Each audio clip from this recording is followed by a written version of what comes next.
If you feel like you're doing everything right, you went to school, you got a job, you work hard, and you're still broke, exhausted, and mathematically further away from buying a house than your parents were at 22, you are not crazy and you are not lazy. The rules of the game completely changed, but nobody told us. Older generations look at your frustration and call it a lack of work ethic, but the math proves the exact opposite. Today, we are breaking down the brutal economic shift that made being in your 20s harder than ever before, and more importantly, the exact strategy you need to use to actually escape it. Look at what you're up against every single day. You pull your paycheck, and before it even hits your bank account, taxes take a massive chunk. Then rent takes another 40 to 50%. Then groceries, gas, insurance, and student loan payments eat up whatever is left over. By the end of the month, you're looking at a bank balance that barely moved, wondering if you're just terrible with money. Every finance influencer on social media tells you to stop buying $5 coffees, like that's the reason you can't afford a $400,000 home. That's a lie designed to make you feel guilty for basic human existence. The problem isn't your daily coffee. The problem is systemic shift in purchasing power, housing affordability, and income stagnation. Let's do a direct head-to-head comparison between what your parents or grandparents experienced in their 20s versus what you are facing right now. 30 or 40 years ago, the median home price was roughly 3 to 4 times the median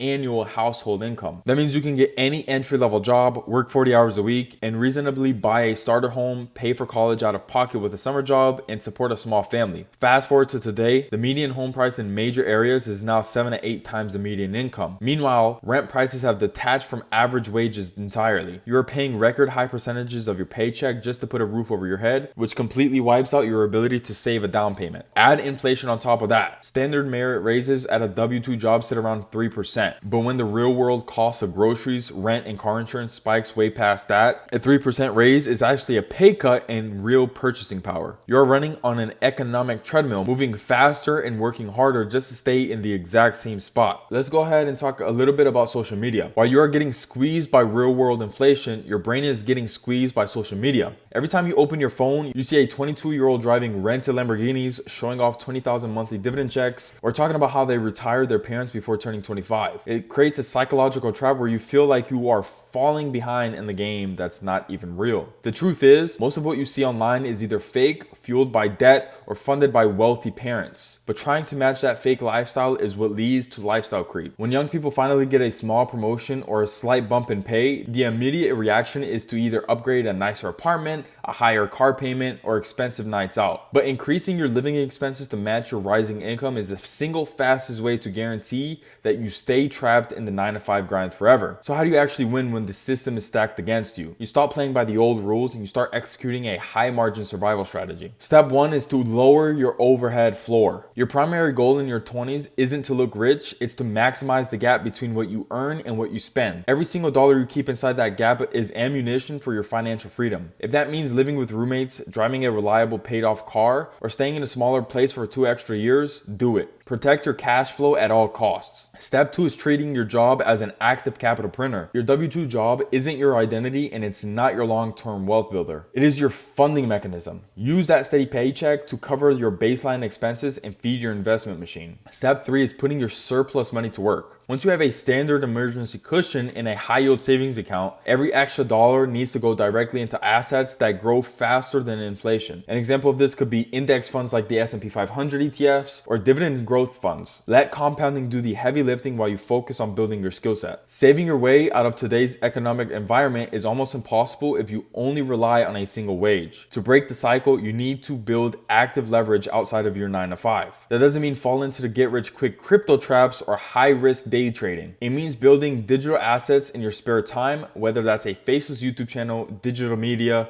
freelancing a high value skill, or building a side business. When you use your 9 to 5 to pay the bills and your side hustle to fund your investments, you compress a 30-year wealth timeline down to a fraction of the time. If your 20s feel heavy right now, take a deep breath. You are dealing with one of the most challenging economic environments in modern history, but acknowledging the real math is the first step towards taking control. Stop judging your progress by fake social media benchmarks, keep your overhead as low as possible, and treat every spare dollar as an employee working to buy back your time. If you're ready to stop guessing and want a concrete step-by-step strategy to control your income, income, build assets, and map out your actual numbers, click the link in the description to apply to work one-on-one with me. We'll look at your real income, eliminate the fluff, and build a custom blueprint for your financial freedom. Drop a comment down below and let me know what's the single biggest financial hurdle you're dealing with right now. Hit that subscribe button if you want real math-backed truth, and I'll see you in the next video.